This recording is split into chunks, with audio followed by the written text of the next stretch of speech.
Hello, hello, hello. It is another Thursday night. Time for another episode of Change Talk. If you've never been here with me before, my name is Tiffany Jenkins. I am a licensed clinical um, therapist. I work with folks with substance abuse and mental health issues, and I'm also a certified addictions counselor, certified clinical supervisor. I'm sorry.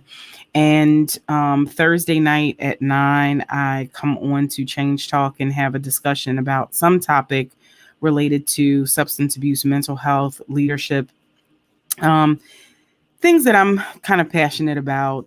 So I would invite you to, if you'd like to learn more information about me or what I do, to visit the website www.awakeningchange.org. Today, we're going to have a little bit of a conversation about emotional intelligence. Um, and what that is and why it's relevant right now, and I'll take some questions at the end. So if you have any questions, please feel free to drop them into the chat, and I will get to them as they pop up as best as I can. If you happen to be joining the replay, just leave a message, hashtag replay. And if you have any questions or comments, feel free to drop those in the box as well. Um, by way of announcement, inviting you to check out a couple of projects that I'm a part of. The one is the Shut 'em Down anthology. And I am so excited to have been asked to be a guest expert, a contributing expert to this project. It is an anthology looking at the stories of 20 women and the racism that they've experienced in corporate America. My contribution to that project was as a contributing expert talking about the topic of racialized trauma. So that was something that was an honor for me to have been asked to work on. The book is not quite out just yet. You can pre-order it at the www.shut'emdownanthology.com. The other projects are two of my projects, two courses that I have available on the website. One is the role of spirituality in African American treatment experience. The other one is Between the Couch and the Cross, and you can find them both at changeacademy.awakeningchange.org. So let's dig into the conversation for tonight.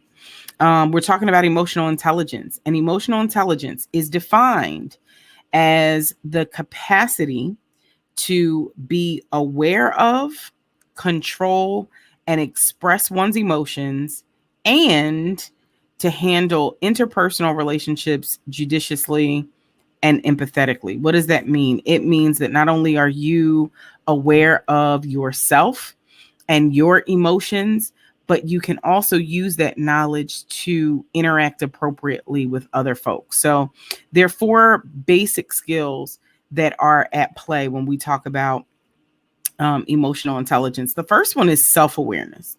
And that's important because if you don't know yourself, how can you possibly be aware of your interactions with other folks? And when we talk about self-awareness, we're really talking about can you perceive your own emotions? Do you know what it is that you're feeling?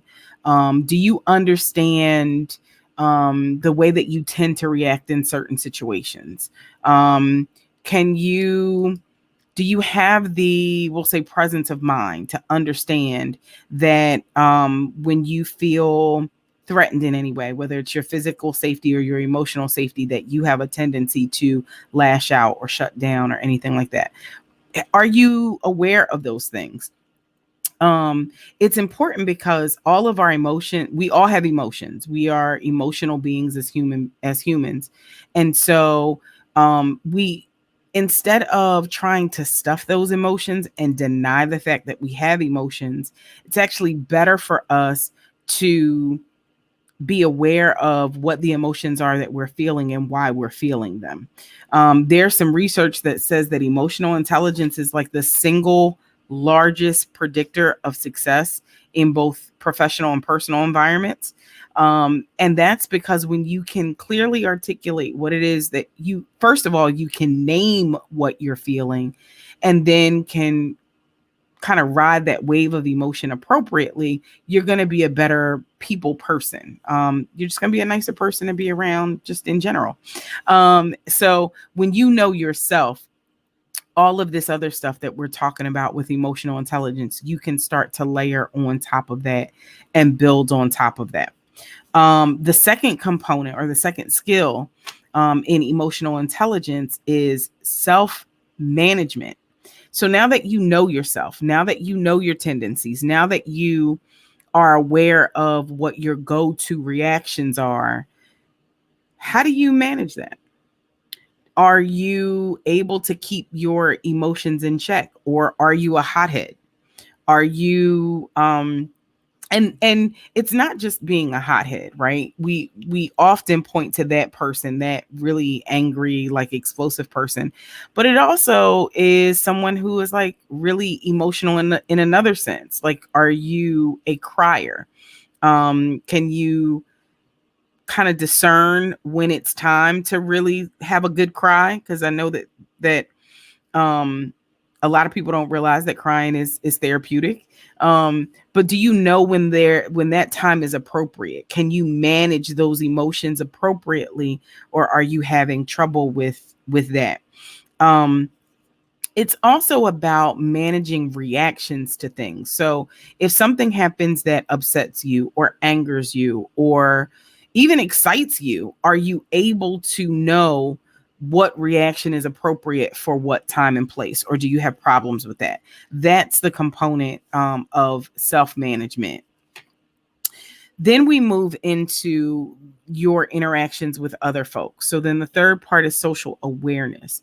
So this is kind of the same thing as self-awareness, but it's with other people. Just like self-awareness is, are you aware of your emotions and your tendencies? Someone who is socially aware is a listener. They're an observer.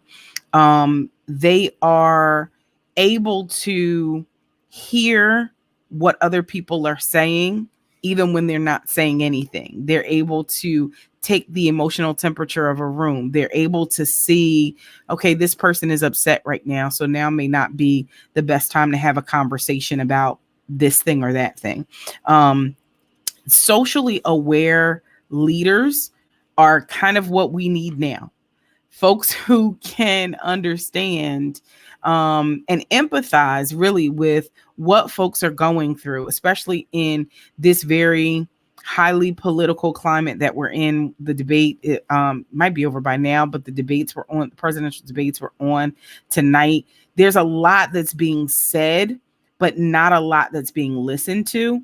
And so this is especially important for leaders. How well do you listen to the folks that are on your team? How much are you talking? By contrast, how much are you observing? How much are you doing? Are you balancing that out? And then once you have those three things in place, the fourth skill is relationship management. How are you using all of the things you know about yourself? How are you using your ability to control your emotions? How are you using your knowledge of those folks that you work with to manage your relationships, manage your interactions with other folks, build bonds with people over time, right? And not building bonds, not just working with someone or knowing someone.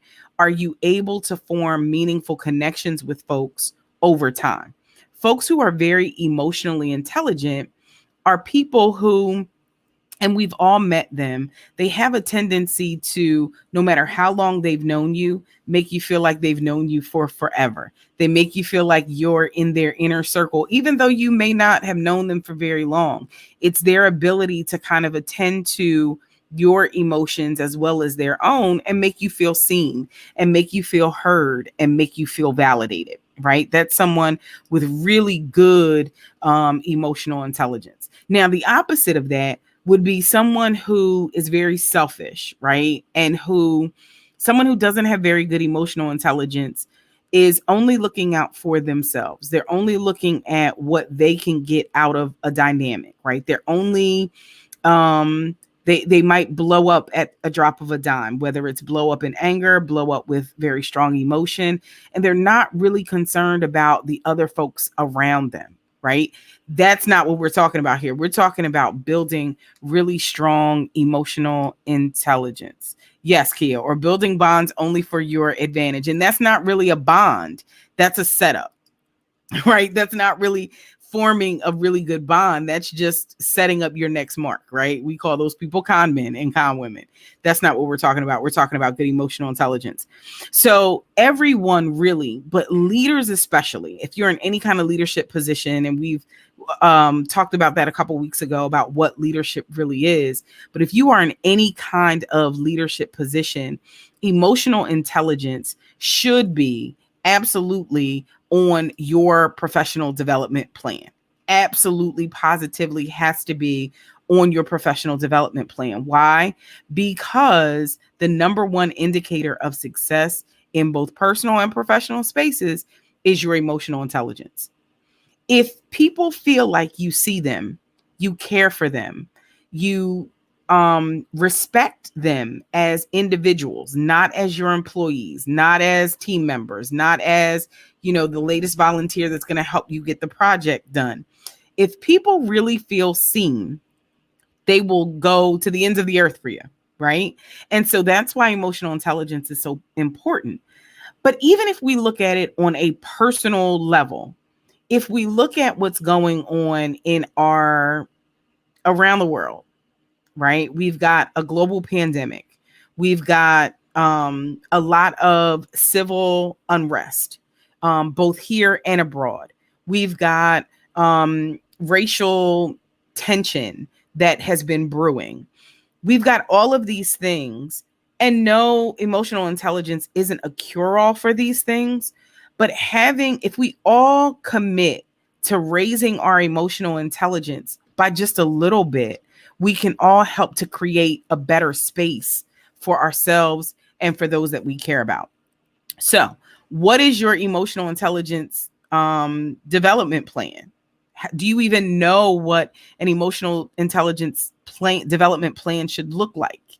I'm going to tell you what it is. So the first thing you want to do is you want to find a quiz on emotional intelligence. There are quite a few resources out there where you can find one. There's a book that I use a lot when I do emotional intelligence coaching, and that is called EQ 2.0, Emotional Intelligence 2.0.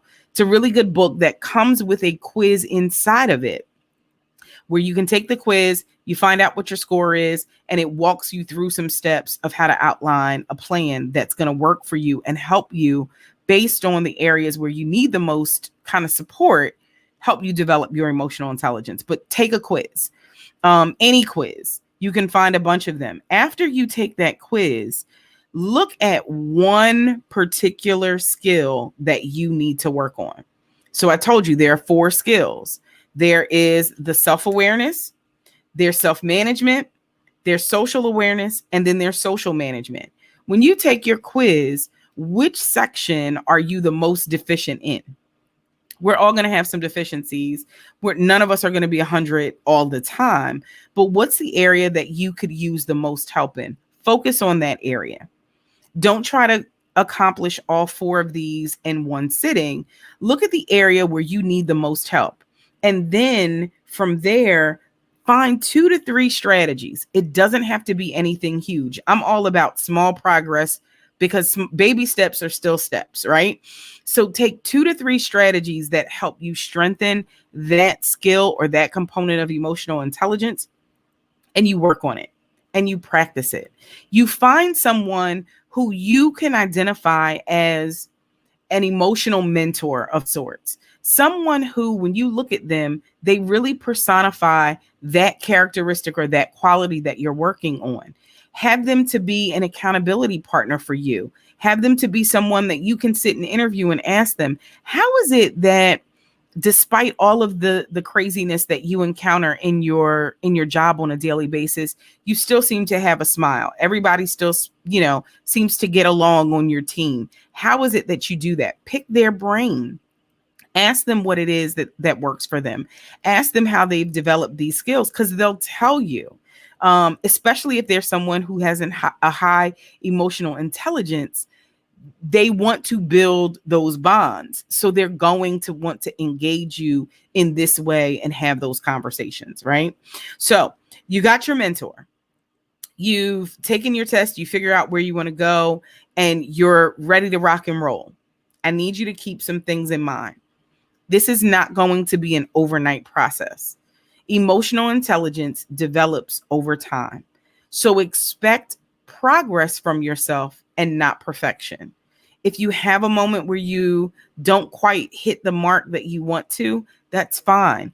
Give yourself the grace to, okay, I messed up, and keep it moving. Don't let it throw you completely off your square. The second thing is practice, practice, practice, practice, practice. The only way that this gets better, the only way that we develop these skills, any skill really, but in particular, this emotional intelligence, is by practicing the skills that we are trying to develop, that we're trying to solidify. Practice builds permanence. If you practice it, it becomes more and more natural until you don't even realize that you're working on it. Be patient with yourself, though, and know, again, it happens over time. And then finally, measure your progress from time to time. Whatever test that you use to get your EQ score in the beginning, go back after a couple of weeks and check in with yourself and see how you're doing, so that you can measure your progress and see if you're making positive changes. Are you growing in that area? What's working? What's not working?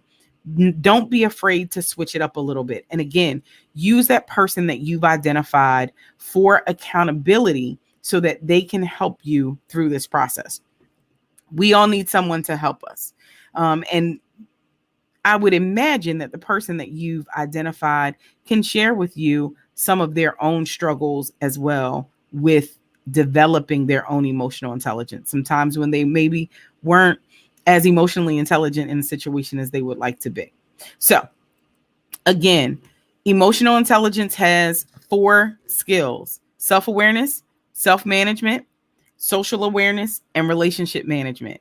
You can absolutely positively develop emotional intelligence by finding someone who you can rely on as kind of a mentor of sorts, taking a quiz to assess where you are, being patient with yourself, picking one skill at a time to work on, and trusting the process. Make mistakes, fall 7 times, but get up 8. That's the most important part. So I don't think I have any other questions in here. Does anybody have any questions? Anybody have any thoughts that they want to share before I jump off of here? I always like to try and keep us somewhere around the 20 and 30 minute mark. I don't take for granted that you guys have taken time out of your schedules to be with me. And I don't like being long-winded. I want this to be beneficial to you. If there are some topics that you would like me to cover, please feel free to send us a message in our contact us page of www.awakeningchange.org. You can also send us a message on Facebook or Instagram. We love reading those messages. And the debate reprieve. Yeah, I'm not really a political person, so I try to stay away from that. I do my research independently, so I'm glad someone else is glad to get away from those for a while. I want you to, if you have any topics that you think are interesting, that you'd like to hear me share my opinion or professional expertise about, feel free to share them with me. Again, if you are joining us on the replay, please, please, please, thank you, Sister Ruth. if you're joining us on the replay, please feel free to drop your information and your questions rather in the box. Last week, I offered a giveaway. Before I jump out of here, I offered a giveaway of some products that I absolutely know and love. I asked everyone to drop in the inbox their contact information so that I could reach out to them. No one responded. Guys, I'm trying to give you some Awakening Change merch and a couple of gift cards to some places that I absolutely love. So I'm going to give you guys another opportunity to do that. If you're interested in entering a drawing for, there's an Awakening Change mask, an Awakening Change coffee mug, an Awakening Change t-shirt, and then gift cards to TMS, Tailor Made Shays, a gift card to Brown's Organics, and can't remember what the other thing was. But I need you guys. I need you guys. Kia said, I forgot. I forgive you guys, but drop your information into our inbox, and be entered in the drawing, guys. Like, I'm trying to give things away. Yes, I'm giving things away for free and no one wants to take them off my hands. So all you have to do is drop in my inbox, the Awakening Change inbox, and send me your name and your email address. I will put everyone's names into a cup and then I will do a live drawing. To make it fair, what I'll do is I will hold on and collect everyone's information until next Thursday. And next Thursday, at the end of the show, I'll pull out the names and I'll give away a bunch of stuff. Okay. That way it makes it fair. Everybody's got plenty of time, especially if you're catching me on the replay, as long as you submit it before 8 p.m. On that would be the Thursday, the 29th. As long as I have it by 8 p.m. on Thursday, the 29th, I'll gladly throw your name in the drawing for some of these awesome things that I'm giving away. Don't forget to check out the website for more information. Join our mailing list so that you can stay up to date for all of the new and exciting things that we have going on. And there are some new and exciting things going on. Like I said, the anthology, if you're connected to Awakening Change, you have the link on that page to get the anthology. Both classes are now live, Between the Couch and the Cross, as well as the Role of Spirituality in the African American Treatment Experience, which you can get 6 credits for if you are a clinical professional. So thank you guys so much for watching. Don't forget that we are also on YouTube at Change Talk, and I will see you next week. Thanks for joining.